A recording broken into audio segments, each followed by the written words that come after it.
Leah Katznelson is an Emmy nominee for Fleishman Is in Trouble. Other projects have included 21 Jump Street, Little Voice, and White House Plumbers. Leah, congratulations on your Emmy nomination. I wanted to ask you just first the general approach to this show, which is obviously a contemporary show, but set in a very recent, specific time period in the recent past. And I guess how you kind of like grappled with that, with the costumes and how it would look. Thank you. First of all, I'm really excited and proud of our team. It was a very exciting moment to be nominated, and I'm really proud of the department. The show spans from 1986 to 2016, with 2016 being our present day. And while we were in production, we were still, in the COVID restrictive period of production. So it was complex to be telling a story that was, pre-COVID and very much focused around the election and what New York and kind of the feeling of that summer was like in 2016. So it's contemporary, but there is, it is a period in and of itself.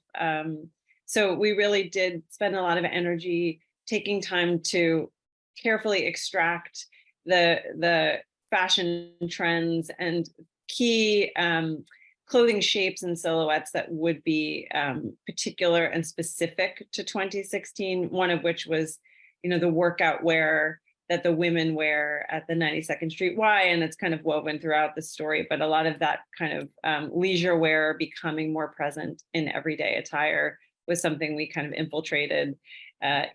There's a certain wealthy echelon, the upper middle class that is heavily featured in our project. And so paying attention to what designers were presenting of the moment in 2016 also, and making sure that everything felt very au courant for those characters to help really land us in that period.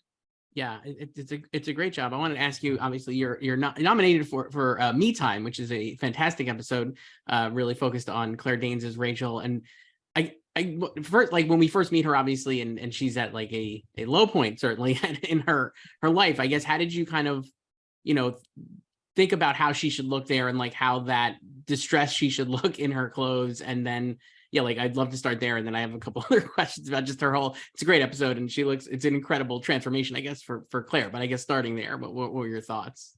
Well, I think one of the real secrets to contemporary costumes, which sometimes gets overlooked because we're all real people wearing clothes today, is that, you really do want to just seamlessly believe these characters in their environment, in the story. Certainly if there's a moment that fashion is important to the storytelling, then the focus should be pulled in that direction.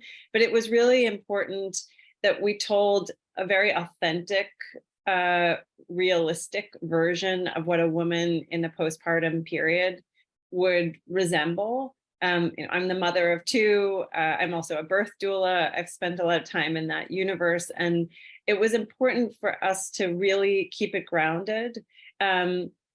She's certainly, Claire, in that moment, Rachel Fleishman was not in the headspace of presenting herself to the world at all. She was very much moving inwards, and days sort of morph together, newborn period, it's very fluid. So creating a sort of a solitary singular uniform that she donned every day, sometimes maybe there would be layers that would kind of come off and come back on again, but there was a real naturalistic and rumpled quality to that moment for her. And I think choosing colors in the palette that were really not as that were effective in making her feel tired and drained. We pulled in yellows and grays, things in her that helped to accentuate undertones of her skin that would really help things feel sallow and sad, for that reason. With Rachel, obviously too, she's like, she still wants, she wants to be in that world, right? And I guess like she's very incredibly trying hard to be in that world. So in the scenes where she is like, like obviously the show, like you said, jumps around in time, when she's like at like in a high moment or whatever it is, I guess, like, how were you trying to replicate the try hard, like what you were saying about the intense wealth maybe of the area, right? Like she's like trying to fit in there, And like, maybe, I guess when you were thinking of are you trying to think of it like that nuance where like, what would a person really trying here do versus a person who is just like naturally, used to this kind of wealth that they're, experiencing every day? With Rachel's character, I leaned really heavily into the idea that there's a practicality to everything that she does. It's a very calculated, systematic climb that she has with her career, and her clothes mirrored that structure. There was always architecture, very specific, tailoring. We kept the palette fairly monochromatic. Prints were very limited. There was, a real sophisticated elegance for her that felt moneyed but never shouted brands. Some of the world that she moved in were a lot more sort of in your face in terms of the branding and the designers that we chose to feature on those characters. And for Rachel, we kept things more understated, but clearly, with a sense of, she knew how to put herself together just so, and always feeling like she was in the power position. Right. With her, I mean, not that it's only just about Rachel, but because I do love this show, but I guess just like working with Claire, I guess, how did you guys discuss this character? Because it is a character, I think, who obviously, we don't get the full picture of her until this episode really is like towards the end of the series. So I guess, how did you kind of talk about and work with her to like build her character throughout the whole series? We started from a place as mothers, to be honest, really talking about what that was like being a parent, the evolution of your child's growth. And as they get bigger and you can have more time to lend yourself to be focused in your career. And also as New Yorkers, what does New York, how is that represented in your clothing and your choices? There's a lot of walking in New York. Footwear is important. But there are women that wear heels everywhere, and that's part of their sort of power move. We talked about the idea that she was not coming from affluence, that money came to her later in life. So the choices that you would make, that she was not someone who necessarily innately understood fashion, but understood what was classic money, and that she would lean in that direction in terms of the choices that she would make. I wanted to ask you a little about Jesse and his character and how you kind of dressed him, and certainly thought of his character like, pre-divorce and then like post-divorce, and how his fashion sense maybe changed or maybe not at all, because like guys maybe don't really think about this or not as cognizant on it, maybe, as you could tell from my certainly my wardrobe, just in general. I guess, how'd you kind of think about him and like talk about it with Jesse, I guess, as well? So with Jesse, we didn't really create a huge arc for him in terms of the way that he dressed in the 3-week span of where our story largely sits. In flashback, we chose to tell the sense that Rachel was buying his clothes, that she was picking things out that were presentable for the social world that she was trying to navigate them through. When we meet him in our sort of present day story of Summer, we wanted him to feel like the weather was oppressive. And so, he's in the hospital a lot of the time. So there's obviously the element of wearing his, scrubs and lab coat and that kind of thing. But he's always in sneakers. He's not somebody who spends energy putting himself together, with the exception of when he does go on a couple of his dates. He puts on, a blazer over a slightly more rumpled shirt. Like, he is making an effort. He doesn't quite get there. He's new to this scene. I think he moves in a world of comfort, and that is first and foremost in the choices that he makes. It's like he has a lot of nice things that Rachel bought for him or told him he should have, or his assistant, her assistant purchased and dropped off at their old apartment. But they're all kind of rumpled, and they're, he's no longer bringing things to the dry cleaner. He's doing it in the laundry in the basement of his apartment building. So, things have a more lived in quality for Jesse's character. Yeah, I love that attention to detail. And I think that permeates through the whole show, and certainly your work here as an Emmy nominee. Leah Katznelson, thank you so much for doing this. Thank you so much. Thanks for having me. Thanks. Mitchell Travers is an Emmy nominee for George and Tammy. His career has included 8th Grade, Late Night, Hustlers, and The Eyes of Tammy Faye. which also had obviously Jessica Chastain in a lead role playing a Tammy as you know, like maybe not randomly, but there you go. I guess like, so you worked with Jessica on that film, and then obviously now George and Tammy. How did that help your collaboration process, I guess, bring another famous Tammy to life? I first started to hear about the second Tammy during the first Tammy. We, you know, pretty instantly, Jessica and I had a really nice collaborative process, and you know, she was able to describe what she wanted to do in a scene, and I was able to do the work of a costume designer to sort of mirror the same intentions that she was going to play out in the scene. So we realized we had a good thing going. We work in a very similar style, and at some point along the Tammy Faye process, I started to hear about this other Tammy, and it wasn't making sense with our Tammy. And then they looped me in that there's going to be another Tammy after this.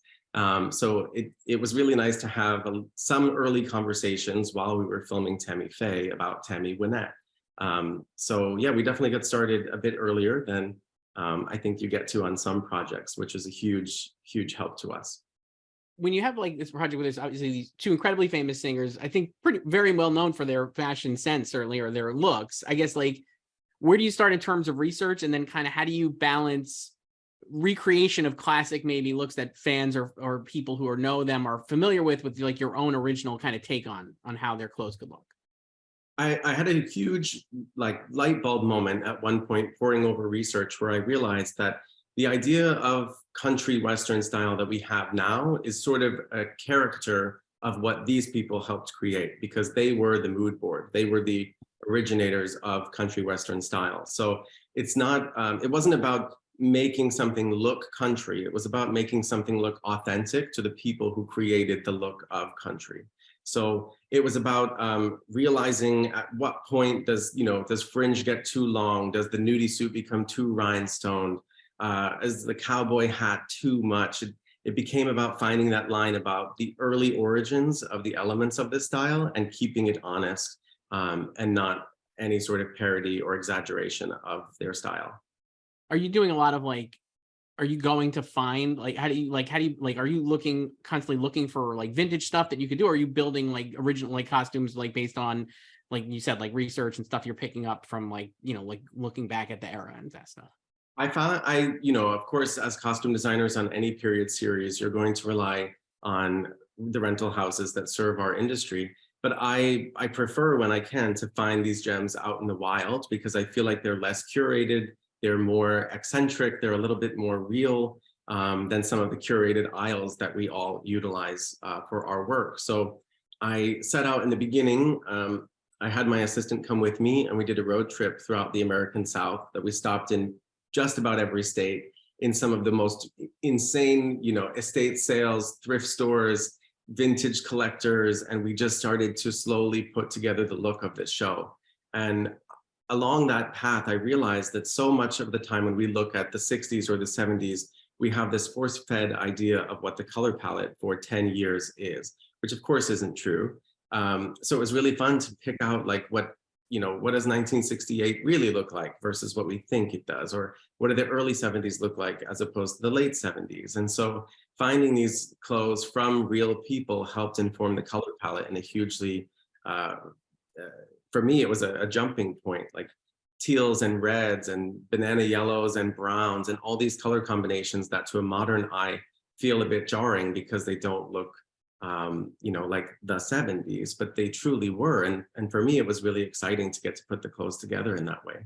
You have you mentioned like red, obviously. I think they're in the third episode, we have Tammy in Las Vegas, right? And she has that incredible red dress that was like a standout feature, I think, of the show, certainly like in trailers and stuff, and the marketing, I guess. Like, can you talk a little about like, like making sure that looks so as good as it does, obviously, and have such an impact on the show, and certainly like how people, I think, at least maybe initially, like would probably see that, right? Like that kind of thing, like for it. This is a nice example of the way that Jessica and I work together. Is we'll talk about that scene, and I asked her, I was like, how do you want to feel? And she just said red. And so I was like, okay, let's, that's enough for me. And now I can put it together. So I started the search for, authentic period gowns. None of them had enough fringe for Tammy Wynette. So of course we had to, hand bead these bugle bead fringe elements that we added to the dress. I feel like we were sewing them on truly until cameras rolled. But Tammy had this incredible way of walking that was sort of like a swish in the hip, which Jessica mimics really beautifully. And so the silver fringe just really helps accentuate that movement and that character study. And of course, you put it under theatrical lighting and you get, the movie star in a red dress. It's the perfect moment for somebody like me. But it was a real example of how we work together, where it's just that little kernel of a thought, and I get to sort of color around those lines in a way that I feel really inspired by. Is that like, I mean, you obviously, like I mentioned, you've worked on so many other projects. I mean, is your collaboration with Jessica like unique in that fashion, or do you try to get that granular with like all the other performers you've worked with as well? I always try. I mean, every actor is so different, and I'm sure everyone on this panel can speak to the different process that we get to experience with actors. For whatever reason, Jessica and we really align on our process. It's a very similar approach that we have. I like to get the actor dressed in the morning in the same way that a human being gets dressed. So I don't like to just deliver that one costume that's exactly right. I like to sort of live with them as a living, breathing person and get them dressed from some options or things that might make more sense as they've been going over lines the night before. So we're super aligned in that process. If you bring that to another actor, they might just want that one thing to come in the morning and less of that live creation that I think helps people look real on camera. So it's a different approach. And I think our job is often to read the room, find out the best way that we can support an actor's process, and kind of be a chameleon in the way that we do our work, and that we are the best costume designer for that person in their process. I've heard in other interviews you talked about, I wanted to talk a little about Michael Shannon, George Jones. Obviously, you said that George Jones had like, I think it's an ensemble approach to his outfits, right? Like, or his wardrobe, or everything kind of like worked together in a specific, everything was like done to work together, right? That kind of thing, I guess. I guess like, how did you apply that with Michael and like try to, make sure George got his due on this as well? Because I think, he, like I said at the top, these are two people who are very well known, I think, for their looks, and like kind of like you said, are maybe the impetus of like what we think of now as like this kind of country western look, basically, right? Like, or little so. Which was the blueprint. There are only a handful of men who helped create this country western look, and you can't have a conversation about country without having a conversation about George Jones. And so, yes, he had this ensemble way of dressing where he never really did separates. It wasn't about, a matching or a shirt that picked up on the color of the trouser. It was like Pantone color match with the hat to the boots to the belt. And he really, really was obsessed with appearance and the way that he presented himself. I think, if I were to use part of our job as costume designers to be the psychoanalyst, I think that came from his relationship to alcohol and sort of the chaos that brought into his life. And then this was an area in his life in which he could be super controlled, perfectly presentable. So it was really fun to get to turn up the volume sometimes when his life was in chaos. His outfits were at a 10, and it was the weird off balance way of keeping him balanced. But there was no such thing as a closet for him. It was outfits every time we saw him, because he had a lot of his clothes made, and they were made to be worn as an ensemble, not just pieces. It's fascinating. And I think what you said there about like using that to like an aspect of his life that he could control when it was so out of control is really, really, really wonderful to hear. We have to wrap up there. Mitchell Travers, an Emmy nominee for George and Tammy. Thank you so much for talking with me. That was great. Thanks so much. Thanks.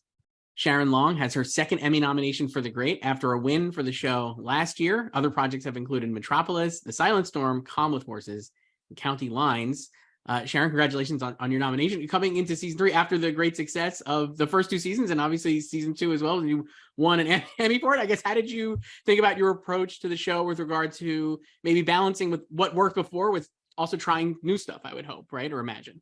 Yes. Yeah. I mean, we had a kind of advantage in the change that was Catherine's character, because she wasn't pregnant. So that, and she became a mother, and she was in love and running a country.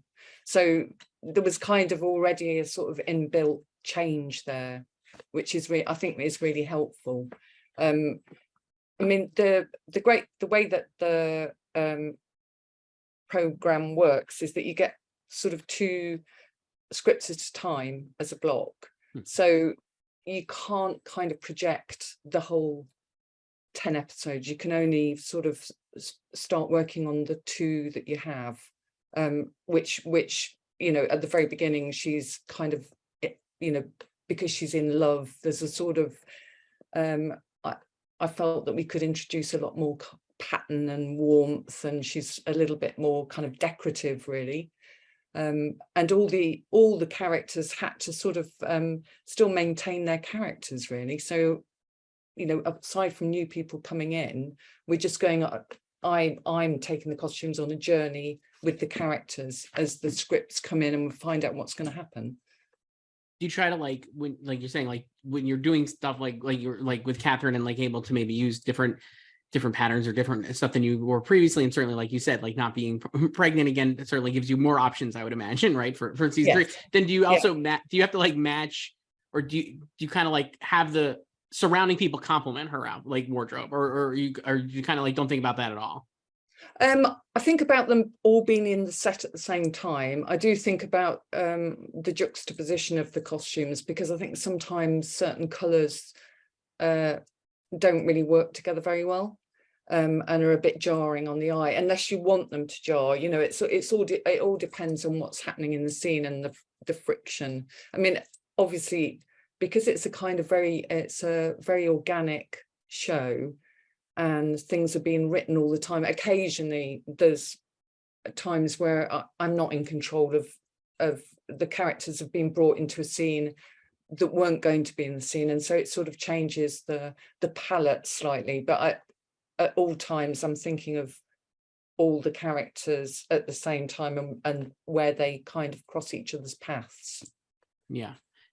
So with, what is your, I guess, how is your collaboration with Elle, and kind of like certainly thinking of Catherine, like you said, like going through different things this season compared to last, like, do you, even though you're getting the scripts like 2 at a time, like you said, are you sitting with her maybe, or do you talk to her like just broadly about like her feelings on like what's happening with Catherine, or like how do you? I do, and I often, sometimes I get the scripts before she does,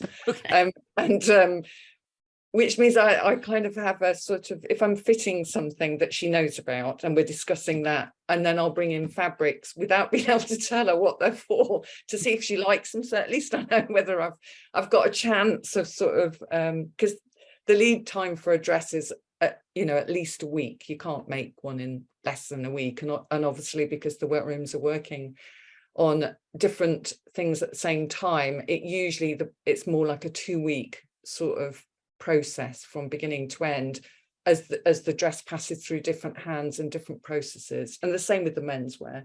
It's all kind of the same. If you were just working on the one thing, it's kind of 5 days for a woman's costume, maybe 4 for a man's.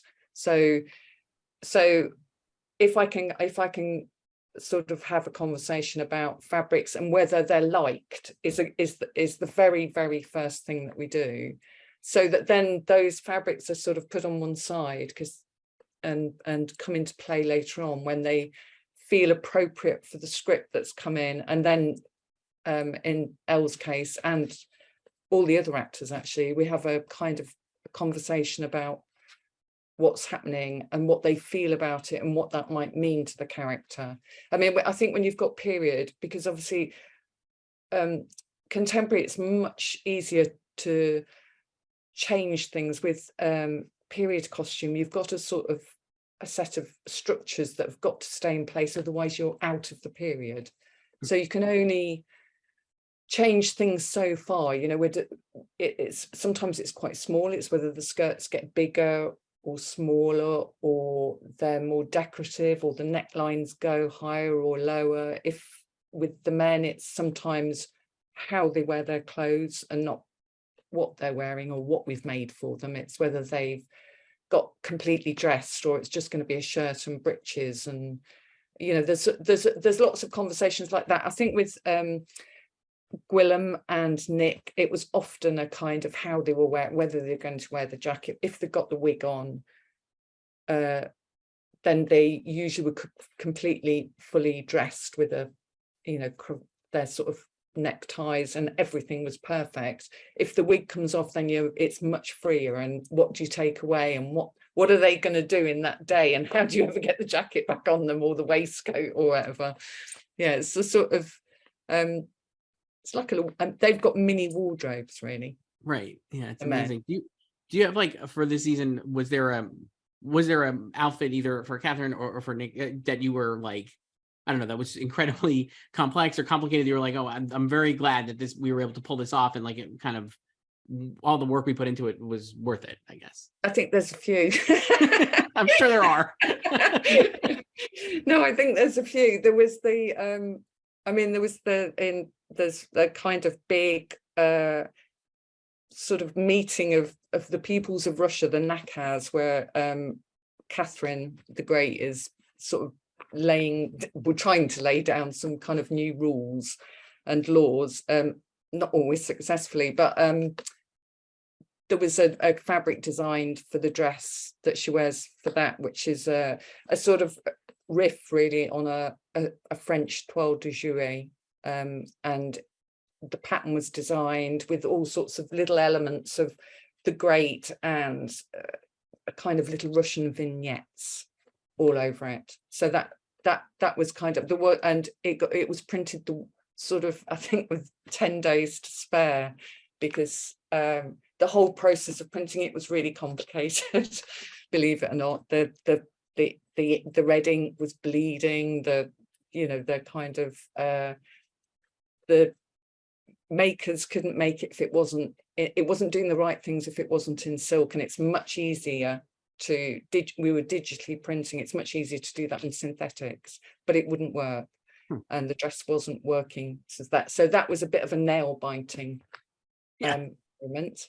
Yeah, I love that so much. I guess, like, we have to wrap up, but I had one more thing. I just want the show is obviously so funny and like arch, I would say. I don't know, I guess, how do you your costumes, I guess, complement, or do you think about like how they complement the tone of the show, or do you not, like, is it divorced from that, I guess? Like, do you ever think of that? No, I do think of that. I think obviously if it wasn't a satire and wasn't a comedy, the costumes would be different. Okay. There is a world created there that allows the costumes to be the way they are, really. They're not always comedic, but there's some light-hearted, sort of whimsical elements that wouldn't be there probably if I was doing a historically correct show. Yeah, you definitely have a lot more leeway. Historically correct. Yeah. Yes, no, yeah. They are the Greats version of 18th century. Yeah, that's awesome. Sharon Long, obviously an Emmy nominee this year, an Emmy winner last year for The Great. Thank you so much. Thank you. Thank you. Bye-bye. Donna Zakowska is an Emmy winner for The Marvelous Mrs. Maisel, among 5 nominations for that series, including for this final season. She also won an Emmy for John Adams, and other projects have included Kate and Leopold, Empire Falls, and Sons of Liberty. Donna, I guess, just for this final season, I wanted to ask you how you approach the kind of the challenge of the jumping through time, and like in terms of not just in terms of Midge's like older looks, but also for Joel and Susie as well. Well, I think the thing is, the challenge was we were really condensing a lot into this last season. And so the challenge will always be that you don't want to lose the character. It doesn't matter if someone is 40 years older, 50 years older. The important thing is, like, you have to sort of live their development in how you create the costumes. And it was sort of really important that they remained credible and constant with the way they had been throughout the entire series. And so that was really the challenge, how far to go in the aging process, but how to absolutely never lose what were the essential and the charming qualities of each of these characters in the series. Yeah, I think you definitely accomplished that. The episode you're nominated for is Susan. It has one of my favorite set piece is the Building New York Expo, which actually the opening of the episode is basically just like a giant musical, and there is like so many musical elements in the episode. Obviously, later as well, it seems like you're like it is like basically like a Broadway production level like kind of thing. I guess like how did you like approach that, and like like how did you kind of like make sure that like that seems like a lot of complications certainly to make all those costumes and make sure they're all like a period appropriate. But I guess how did you start and like kind of figure that out? Well, there's no question that this was like a little bit like doing a Broadway musical on film. And as we started working on it, because you never know in the beginning where you're going, it seemed to escalate more and more and more. That entire sequence, where we have the garbage ladies that come alive and the town and it just felt, having a theater background, it was, and a dance background. It was really, something that I could really play upon in terms of doing that. And that was sort of fun for me. And the odd thing about it too was that while I was sort of finishing this up, I began working on what was really my first Broadway musical, New York, New York. So it suddenly seemed like, my entire year in life was literally about a musical, and it wasn't something I was like, counting on. But since I've always loved movement and dance and fabric moving, it was really sort of fun, to be able to be that animated, in the filming. But it was very much like doing a theater piece in the middle of doing, Mrs. Maisel, and I think I kept saying to Amy, I think you want to do a musical, don't you? This is where we're leading, isn't it? But it was a bit of a surprise, but it was really a great way to end it in a way. And then the way it sort of, pulled into New York, New York was an especially nice sort of connection for me. Do you have to like I mean, when you're saying like you obviously New York, which I've seen is great, it was a great show. I did enjoy it so much. I guess like, did you also like, is there a difference between like doing like the musical costumes for film or TV, right, than it is for stage? And do they have to like, are there different, like, do they need to look different, or because they're going to be picked up on camera versus like, are you thinking about that when you're doing the costumes for that versus like something that's just on stage? Well, to a degree, but not that much, because, ultimately there are, certain fabrics, there are certain types of colors, there are certain interests that I have when I do a costume. And I always sort of feel whatever, I'm going to do, I'm going to sort of maintain that. Maybe if you're doing an opera and it's really at a great distance, then I think you have to really, have a really bold, very bold approach to those costumes. But it really, for me, wasn't that different because, I felt that the costume always has to have the integrity of the elements that are important to me. And I don't, suddenly, say to myself, oh my God, I'm doing theater versus film. And it was interesting because moving from that to the Broadway show, I really sort of was very consistent in terms of the types of fabrics I used. And really sort of a little bit went against that sort of classic Broadway idea of putting people in polyester or not, So this season of Maisel was like this enormous warm up for me. Not only, was I getting to do that, but it was hard to foresee that there was going to be this sort of connection, So it was really great. I mean, I come from a dance background. So I love movement with clothes. It's something I really think about a lot, actually. Yeah. So this episode also, I think we have a lot of Hetty, obviously played by Nina Ariande. And how did you think of, or how did you approach her costuming, especially as a new character we've kind of not obviously seen before this season? And how did you think about her and how she should look, certainly in this episode, or in the Susan episode, at least? Well, the thing is, what was interesting about her in a way, she was like the hidden factor. There was always this sort of question about Susie's sexuality, or, was she gay? Was she not gay? Who knows? Still, who knows? But the thing is that it was just important that she looked beautiful and seductive, and that in a lot of ways it really enhanced Susie, because you really saw there was this very, sort of female attraction. And in a way, Susie's attraction to this woman who was very attractive. And so, it was important that she was sophisticated, important that she was I tended to make her look a little bit, graphic and a bit stylish for, in the period. So it would be a contrast to Susie, but I also wanted to some way sort of link it. If she was strong, if she looked like a strong character, you really got a bit of a revelation into who Susie was, which was something that always was a little bit mysterious in the series, So that I liked that opportunity of being able to sort of say a little bit more about Susie than we had seen in the past. And it gave a little closure also to the character. Yeah, for sure. The other person I love Gordon Ford. I love Reed Scott. He looks so good, and I think he just looks great. I think you have him in like his off camera looks, I think, are amazing. He has like a blue cardigan at one, you know what I mean? Yes, he just looks like, it's just like so great. Clothes look amazing on him too. I think like he just like wears everything incredibly well. And I guess like, how did you kind of approach Gordon and like thinking about him for this season as well? Well, yeah, I did a lot of research with Johnny Carson and a lot of these hosts, from the period, in terms of basically his wardrobe was designed and except for the sweaters, and built. So because there a lot of times you look at the research, you see these funny checks and all of these sort of odd patterns, and in reality, you don't really quite want that. You want to take that and then bring it to another level, something that's even a little bit better, And so looking for the sweaters was a big deal because it would have been pretty tricky in our time frame to knit that many sweaters. So I put a lot of effort into finding, those strange casual sweaters that these talk hosts used to wear.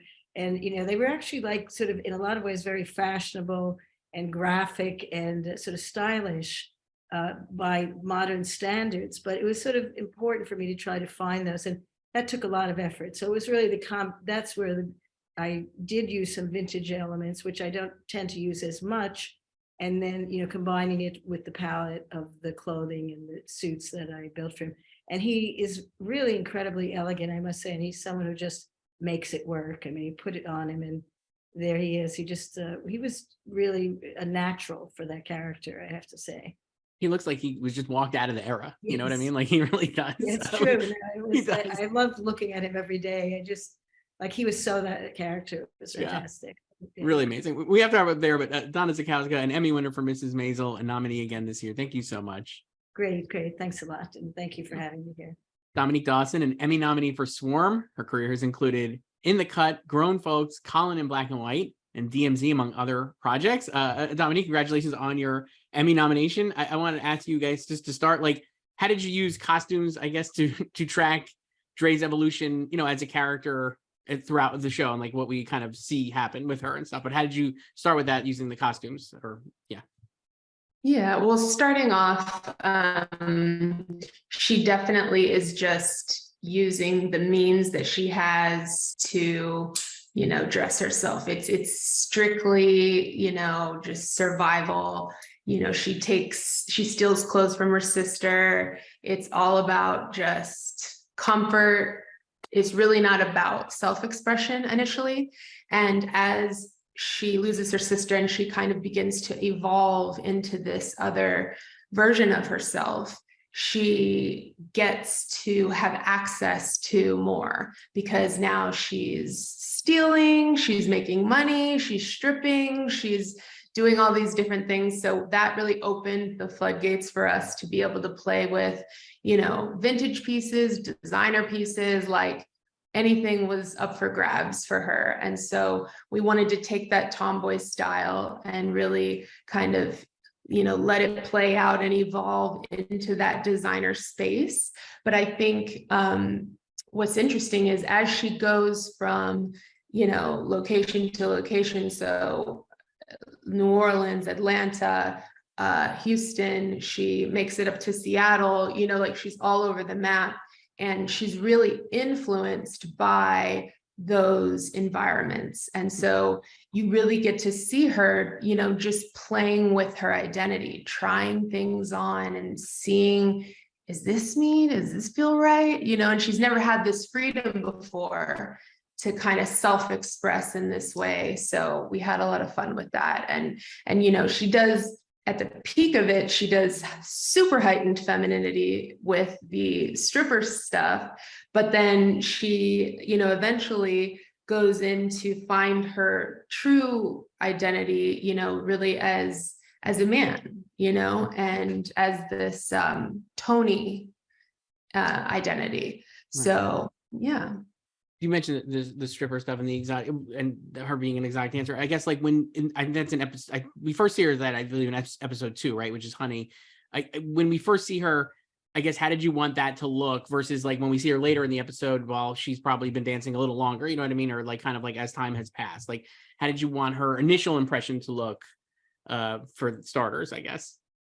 Yeah, I felt like she went in with like this idea of what strippers are supposed to be. So she went for this most sparkly, extra, like I compare it to like Michael Jackson's glove. Like she just wanted to do the most. So we put so many rhinestones on that piece and it was custom made for her. But her dancing didn't match the outfit, which I felt like that contrast was so great because initially you see her and you're like, oh, I love this. And then you're like, oh, you are an odd bird. And then we were able to kind of track her into kind of just, you know, she's not putting on as much. She's wearing this animalistic metallic bikini that's kind of raw, you know, and but now she's embodying the stripper mentality. So she doesn't need all the bells and whistles because she's walking that walk, you know? Yeah, for sure. I think that's really cool. Did you like, and then I guess for the other dancers, like how did you kind of like dress all of them and like, like how did you kind of figure out what they should look like and how much of that stuff did you have to build versus like sourcing, I guess, too? Mm-hmm. Well, we had dancers of all different sizes, and that was like so refreshing. I love being able to cater to, you know, thicker women and plus size women. And so for those women, I built a lot of their pieces because I really wanted to cater to their specific form. And, you know, with stripper culture, there's just this desire, they get money fast. And there's this desire for designer and, you know, just living this opulent life. They can control that, right? They kind of can't really control what happens in the club, but when they're outside, you know, like they got their special little gear. So I really looked to making sure they all had like the best jewelry, best shoes. We sourced this like Moschino trench that was metallic so that when they show up and they do these parties outside of the club, they're decked out, you know? Yeah. Whereas like in the club, they're a little more, you know, they're still put together and it's still outfits and fun, but it's just stripped down. Right. You mentioned before, like how like the different, how Dre kind of trying to figure out different looks based on like where she is or kind of like how like her environment is kind of impacting her, I guess, a little bit. And I guess, how did that doing contemporary costumes too, I guess, how did that kind of like, how did you research that? Or like, are you thinking about the cities and stuff and how people are like dressed? I guess, like, how do you kind of approach that to make sure it does feel authentic, but like is like also true to the character? Yeah. I really felt like wherever she was, she did a lot of people watching, and she would kind of stake out because she was sleeping in her car essentially and motels. So she would kind of stake out and lay low and kind of observe her surroundings. And she is an incredible chameleon, but she's able to observe and identify and just tap into the core of a space, of a location, and then put on, you know, what feels natural to that space. So, you know, there's always still an awkwardness to her. She, I don't think fashion is like in her blood, like in her DNA. But I do think that she's able to attach herself to, oh, this is what somebody else wore. Let me, you know, go with that. Do you have, like, I guess, what was it like? Sounds like you probably had a lot of these conversations with Dominique, also an Emmy nominee as well for playing Trey. I guess, like, what were your, like, what did you guys discuss, and like how did that help, like, you guys kind of find the looks together, I guess, or like how did you like work with her and collaborate with her to make sure that this looks as well as, you know, as good as it does, and like, you know, like kind of succeeds like it does? Right. Well, Dom, it's great because it was Dom and Dom.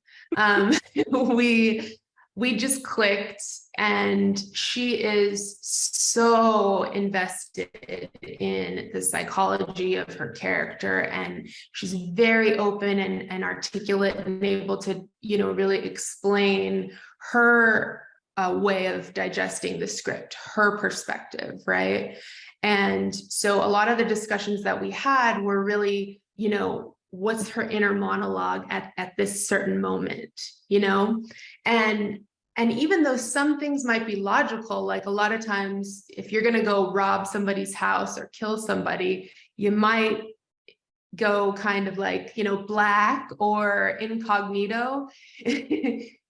For her, she was like, no, I've been under the radar for so long. I'm bold. I'm out here. I'm going to wear whatever I want. What empowers me when I go and take care of business. So that opened the floodgates to killing in a cat suit, killing in, you know, a neon kind of tight shirt and a puffy vest. Like there's, you just allow, like I really allowed her to play and just finally express herself, you know? Yeah, it's incredible stuff. And Dominique Dawson, Emmy nominee for Swarm. Thank you so much for chatting. Yeah. Laura Montgomery won an Emmy Award for What We Do in the Shadows, and now has her second nomination this year for the same show. Other projects have included The Smart Woman Survival Guide, Servitude, The Barons, and Spiral. Laura, congratulations on your nomination here. I guess for season 4, the characters obviously have their established looks, right? And I guess, how did you approach like growing or expanding the costume choices while also remaining true to the show that people know and like love? Yeah, definitely. Especially because they're vampires too. So the show started with the movie, and the conceit for the movie and for the show is that vampires get stuck in the era in which they were human, which I think humans do. They kind of can tend to get stuck in the era where they feel the most confident, powerful. And so for our vampires, it's when they were turned into being vampires. So that's how we get a pair of vampires, Nadia and Laszlo, who dress in a Victorian style, Nandor, who dresses in style from the Persian region in the 1400s, Colin Robinson, who's our energy vampire, who dresses, we found out how old he is finally. So he dresses in kind of a 1930s American style. And so for that reason, especially, you know, the characters are established. I never want to stray too far from their style, their silhouettes. I want to make sure that the audience can identify with who they are, whether it's, you know, a sleeve, like nobody else on this show is going to wear a puff sleeve. That's Nadia's territory. But luckily in season 4, it was motivated in the script. So if the script dictates that the characters go on a journey or have a different experience, then we can break out of the box a little bit with the costumes. So the biggest gift for me in season 4 was Nadia opening a nightclub. Incredible. Because that opened the door for us to have an entirely new closet for her, and also for the guide, who was her kind of wing woman in that environment. And it was the type of costumes that we haven't seen her wearing before. It was vampire club wear. We got to, you know, stick with her classic silhouettes, but really push the envelope and try something different. So whenever that happens, that's when we get the opportunity to do things that are a little bit different for the characters. What was for you, I guess, vampire club wear? Like, did you have an immediate idea of what that would be, or like how did you come up with what that would look like?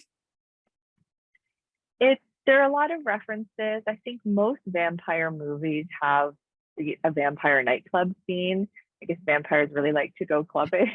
It's dark, So- right? So that helps probably. Nightlife, yeah, the blood sprinklers in Blade. I think the Blade blood sprinklers were something that has come up every season that they've been wanting to do, and finally they could do it. So it was the idea of, I think vampires are also very highly sexualized. So it was the idea of nightclub, shine, form-fitting clothing, sex appeal. And then in terms of a style pinpoint, I was really inspired by 90s club wear. I was a teenager in that era, and I was stuck in Toronto and kind of viewing it from afar and really thinking how exciting it must have been. And I loved all of the creativity and the clothes that the 90s club kids would wear. So I was able to pull a lot of influence from the 90s club kids. And yeah. That's awesome. Yeah, that's a great era to be alive, right? The 90s and 90s club kids. Another episode I wrote down was obviously the wedding. And I guess like when you got that script, what were your initial thoughts and like kind of how did you think about approaching that? Well, when the script landed, I don't want to say it was panic. We always knew that a wedding was coming. So I did have that in the back of my mind. And as Sharon mentioned, with this television show, we block shoot. So we shoot 2 episodes at a time. And the episode for the wedding, it came a little bit late. So we were already, I would say, like, I just felt like we were past our eyeballs in what we were currently shooting, which was the night market episode, which was one of our heaviest cast and day player episodes. We had a lot of day players, and they were all supernatural. You know, there was nobody who we could just pull off the rack. It was Valkyries dressed as ABBA, warlock, creatures, goblins, and so a lot, high background count who all needed to be dressed in a supernatural night market way. So we were all feeling quite tapped out from the night market. And with 10 days to prep for the wedding, we get this wedding script.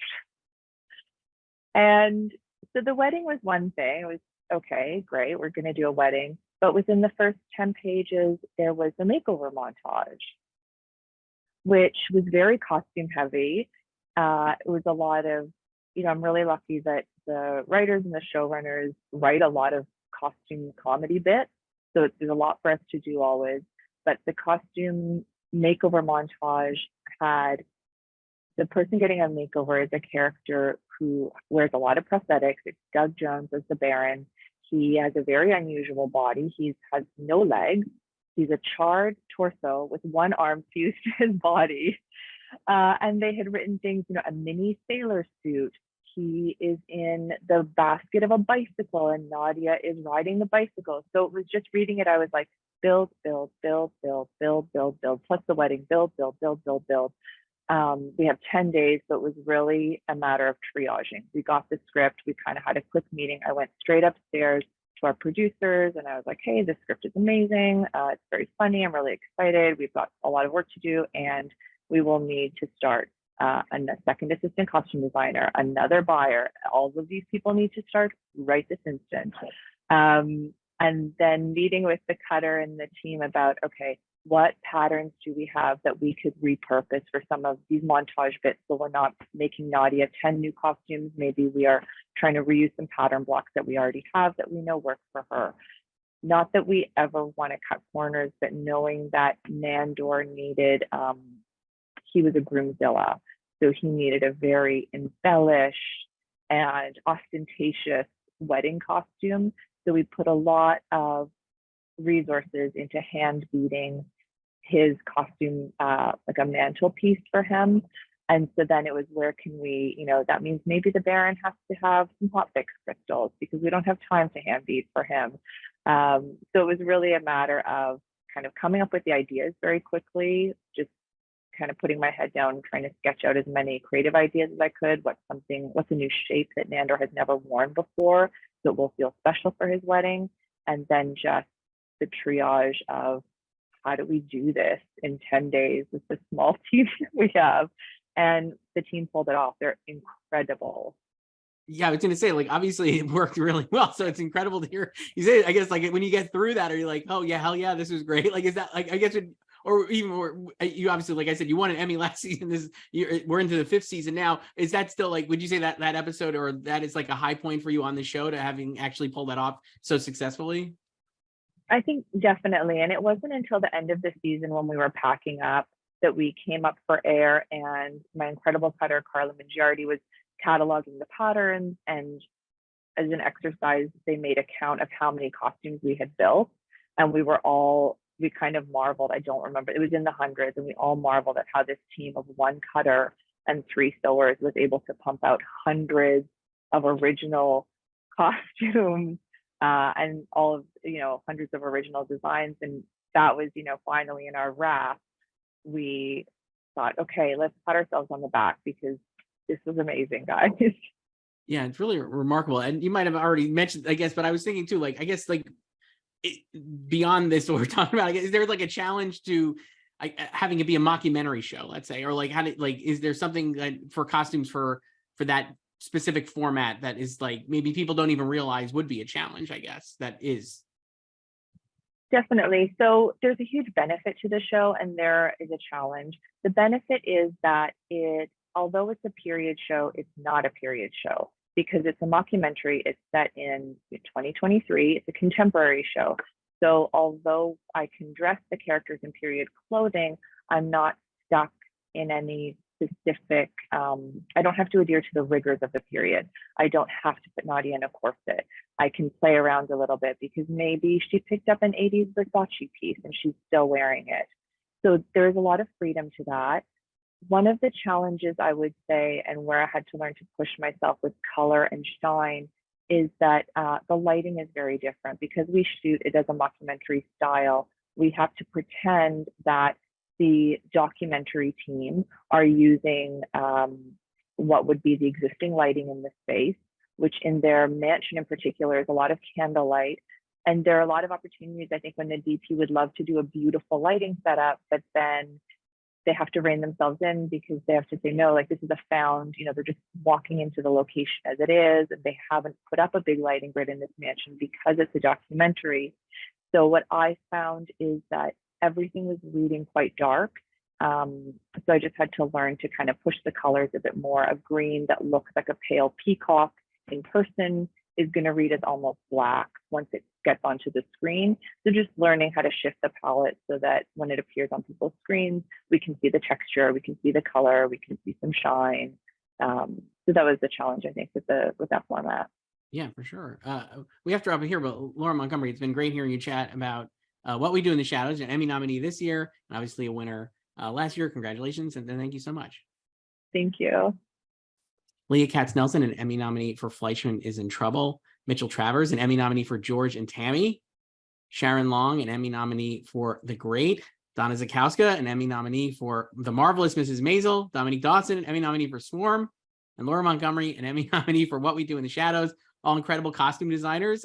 Congratulations all. And I guess I just wanted to start, as costume designers, if somebody was coming up to you, a younger person or even maybe older, wanted to do this for a living and decided they wanted to be a costume designer, like, what kind of advice would you give them, or where would you tell them maybe to start? Leah, I'll start with you and we could go around. I mean, I think I would start with that there isn't one singular path on finding your way through this industry. I would think if you probably asked every one of us, we would have come to it from a different background.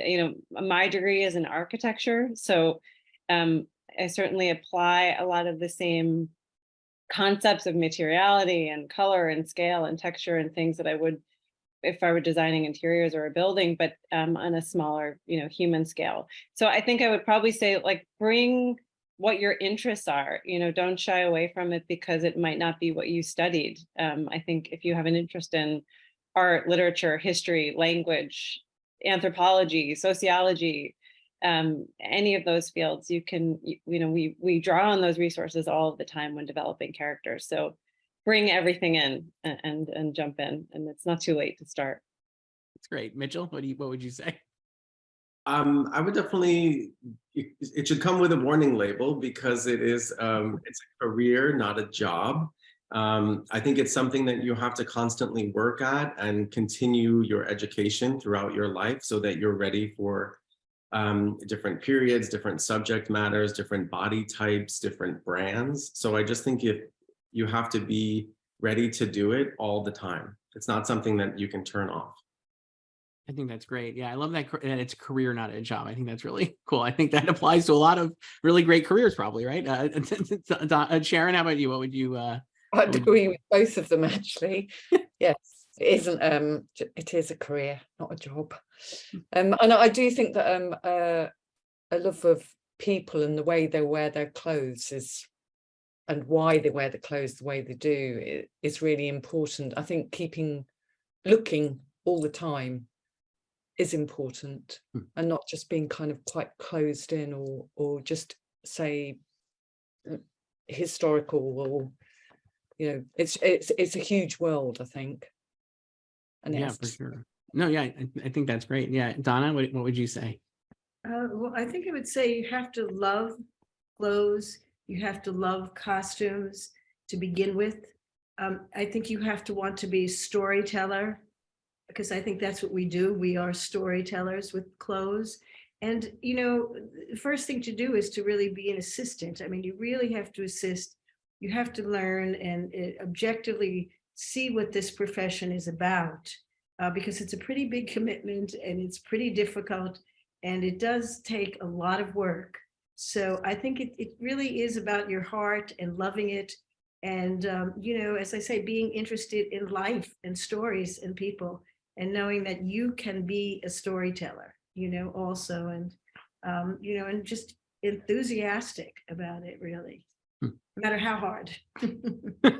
Dominique, what would you say?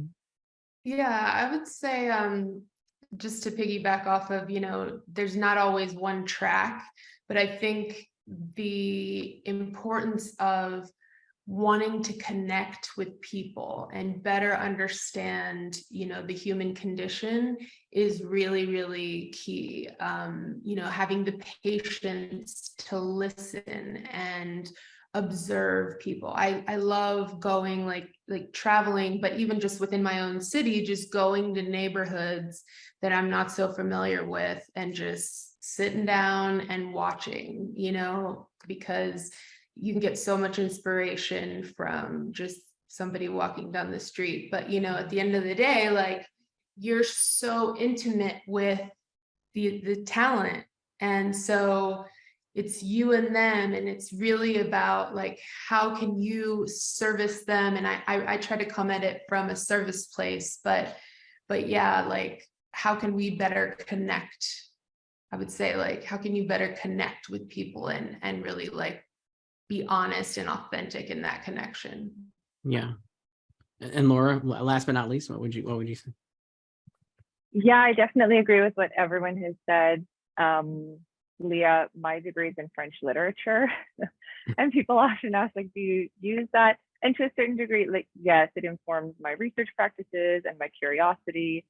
And then I think, to answer the question very specifically of where would I advise someone to start, I would advise them to start at the bottom.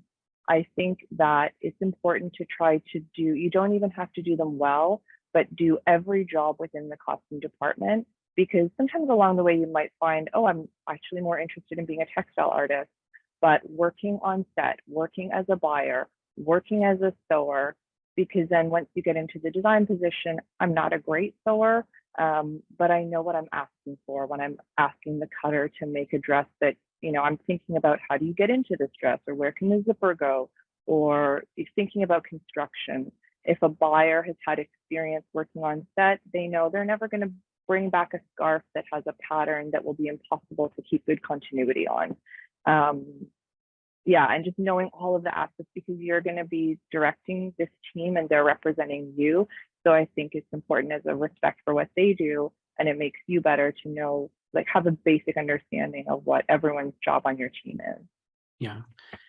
You all kind of spoke about this in your individual interviews, and I guess I'd love to hear just a little more about like how you work with the actors and like how you kind of like help each. And obviously I'm sure it's every actor is different, like we've said, and like how you kind of like make sure you're providing them with what they need and like building out the characters, like you said, like Donna said, like you guys are storytellers, like in telling these stories with the actors to make sure the character is coming through. Laura, we could start with you since you went last there first, but we could go to you first and we'll go back around.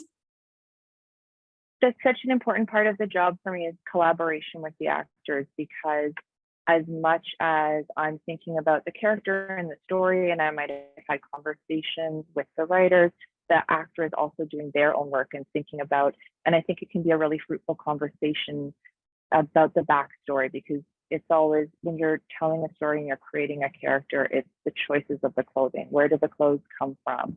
I saw an interview with Anne Roth at the Academy Museum, and she was saying she wants to know, is this a person who hangs up their clothing, or is the clothing in a pile on the floor?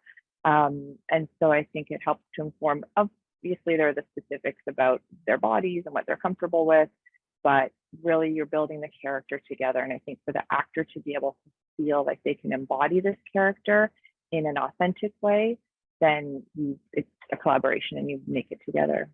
Mm-hmm. Dominique, how about you? Yeah, I mean, I guess I really heavily rely on images and illustrations to really convey the passion that I have for our world, right? So I work with the talent to really help them understand the world. And, you know, of course, they're meeting with the director and the other castmates, of course, but in terms of tone, and the intention of what the costumes are going to be doing, right, with this particular production. So to me, that's the best time when, you know, it's not all about deadlines. It's like we can really vibe together and they can connect with me. And that's really the get to know you time. And I feel like it's at those moments that they learn to trust me too. You know, because they see all the work that's I've poured into it, and they get to match me with all their, you know, objective work and stuff that they've done. So that's usually where the synergy starts. Yeah, for sure. Donna, you obviously worked with a lot of the Maisel cast for 5 seasons. So I guess like, yeah, like how do you approach like working with them, and like certainly like how did you do it? Well, I think it's everything that everyone has said. I mean, beginning with images, beginning with research. It's an intimate situation. You always, as a costume designer, you have something in your mind that you'd like to do, but you want to be sure that the actor is going to feel comfortable to some degree. And if they don't quite feel comfortable, then you have to find the route to make them comfortable. And maybe sometimes you have to convince them that they may have not thought of that, you know, so you can't expect them to be, you've spent, you know, hours and hours looking at research and they just walk into a room. So I think it's, you know, being as inspiring as you can be, being as open to them as a person, and, you know, having faith in the nature of everyone who's talking about the collaboration, because when the collaboration goes well, it's a fantastic experience. I mean, we always feel really very good about that. So, you know, I think that's, you know, really all of these factors we've talked about. Yeah. Sharon, would you agree with all that? Yeah, I would agree with it all. And I have had a couple of instances where the conversation was the first point where the first fitting wasn't a fitting, it was a conversation. And I learned things about the character that I didn't know, and it was really important then. This is not necessarily the great, but then to go forward and to design the costume with that information, which I think the collaboration is all important, really. Yeah. Otherwise Mitchell, you're in a vacuum, and yeah. That's great. Mitchell, how about you? Sometimes I feel like I'm hosting a party as a costume designer, because I know everybody, but the process for an actor is often lonely because they're doing so much work with the scripts by themselves and their preparation. And so we get to invite them into the rooms that we've already helped build and make sure they're dressed appropriately, that they work in the scene, that we can take kernels of information we've received in fittings from other actors and help include them in the process. So I sometimes feel like that's our job, is just to keep people comfortable and keep people communicating throughout all departments, because we are the link between departments like props, cinematography, hair and makeup, director, locations. Like we kind of hold all the keys. So it's really nice to get to help them open each door. Mm-hmm. Yeah. And Leah, last but not least.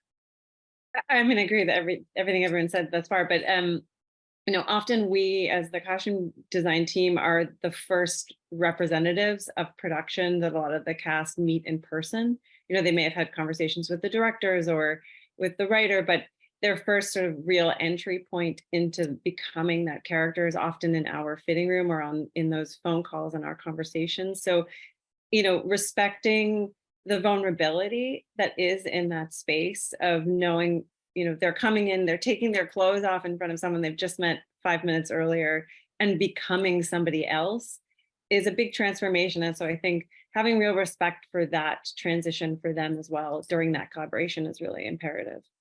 Yeah, that's great. We're going to wrap up here in a minute, but I just want to ask one last thing, I guess would be like, as costume designers, are you looking at other people's works? It does not have to be someone on here, and you don't have, like, if you don't even want to answer, I guess you don't, but have you seen something recently that you were like, oh, that really stood out to me as like a really great, you know, feat of costuming that you were like maybe inspired by, or just was like, oh, that was like really, really notably good, I guess, beyond accepting that all of your work qualifies for this, but I guess just like in general, beyond that, Leah, like what would you say, I guess?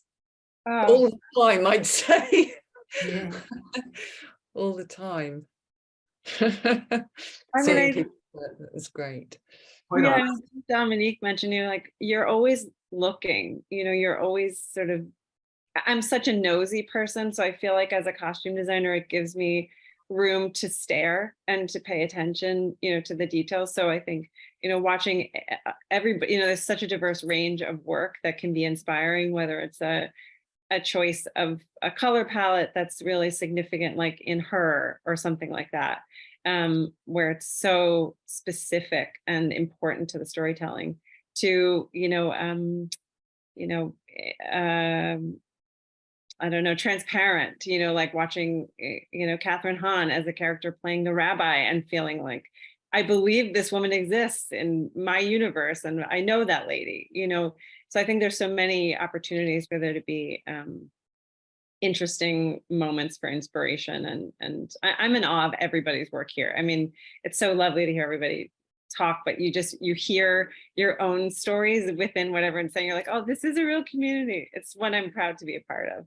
Yeah, definitely. That's awesome. And Mitchell, how about you? I'm always so inspired by contemporary costumes, because I feel like so often in our industry, the period work gets the most amount of attention, but it's the same amount of effort, it's the same amount of fittings, and it's the same amount of clothes often. When it's done beautifully, I always respect that, and I just feel that it deserves as much credit as, you know, the hoop skirts. It's the same. Yeah, no, it's very true. Sure, Sharon, you said you were like frequently like looking at things that are Yes. you're enjoying. Can you think of? Yeah, and I would completely agree about the contemporary. When you see something, I mean, it's always been a kind of laughable thing that if you watch something and you almost don't notice the costumes because they're so good, because the characters are so believable, it's ignored as in terms of kind of competition and things. But it's really, really important, that sort of work. And when it's sometimes there's a contemporary, say, low budget, I'm trying to think of something that I've seen recently, and I just kind of thought the costumes were so perfect for the job. And there was a small amount of costumes, and they weren't what you would call really exciting costumes, but they were just brilliant. So it's not always the big, the sort of shows work that I think we notice. Yeah, definitely. Donna, how about you? Well, it's always hard to be specific about anything, you know. I think the thing is I see so many different things, you know. I love to watch everyone else's work, and I always find within that work so many elements that, you know, especially when it's an element you didn't expect and that person makes an interesting choice. And I think, you know, as a costume designer, you begin to start accumulating these things, you know, from whoever, Milena Cananera to whoever. and then you begin to, these things really inspire you and become a part of how you approach your work. And there is usually within everyone's work, some very special choices that have been made. And I think whenever I see those and I am excited by them, it sort of becomes a part of my own visual vocabulary. And it's always like very thrilling, but there are so many things and so many facets in people's work. It's impossible, I think, to just say that or, whatever. Yeah. And that goes back to, the turn of the century to the 40s, it's all there, and you put it all together and that's your inspiration, really. Yeah, no, it's very, very true. Dominique, how about you? I mean, I love both ends of the spectrum. I love a grandiose, Liberace, surreal, Moulin Rouge type of vibe, very stylized, like that is so much fun. But I think recently, what I've seen on the other end of the spectrum is I'm a Virgo, which was directed by Boots Riley, and I'm from the Bay Area. It's set in Oakland, and it's just, the tale of this 13-foot tall Black boy, and like, and how his clothes have to be patched together just to create garments big enough for him. And just the whole vibe of the Bay and how funky and eclectic their style is, they really captured it and nailed it. And so, especially when you're from somewhere and you can be like, that's my city, that feels really good. Yeah, for sure. And Laura, last but not least. Yeah, I totally agree. I love when you get, and I try to kind of tap into a feeling of nostalgia. I'll try to base characters on people that I know or people from my own life. And I think if it's making me feel something, then I hope it will make the viewer feel something or make the actor feel something because it connects to an experience that you've had. And then in terms of, I just saw the movie Oppenheimer, and the costumes are beautiful in that movie. And there was just one detail that stood out to me that I thought it was very authentic and perfect. There's this scene where Robert Downey Jr. is walking away from the camera and he never takes the suit. I don't know how, I think you might only see it once and in a very short scene. He doesn't take the jacket off, but you can see the outline of his suspenders through the back of the jacket. You just kind of see that bump, and seeing the bump, I was like, I know what that is. That's the suspenders, which just brought it all together. I was like, it's right for the period. It showed the drape and the weight of the fabric because he's a character who is wealthy. So it's obvious that it's a nice wool, it's a lightweight wool. And I just thought in that one little shadow of the bump of a suspender buckle in the back, it told me so much about this character. And then that was it. It was 2 seconds. That's amazing. Yeah, that is really, that's great. And I think that's a testament to the costume designers. And certainly, like we've talked about here, all of your work here is just incredible this year, all Emmy nominated. One last time, Leah Katznelson for Fleishman Is in Trouble, Mitchell Travers for George and Tammy, Sharon Long for The Great, Donna Zakowska for The Marvelous Mrs. Maisel, Dominique Dawson for Swarm, and Laura Montgomery for What We Do in the Shadows. Thank you all so much for doing this. I really appreciate it. Thank you. Thank you so much. Nice to meet you all. Me Yeah. too. Me too.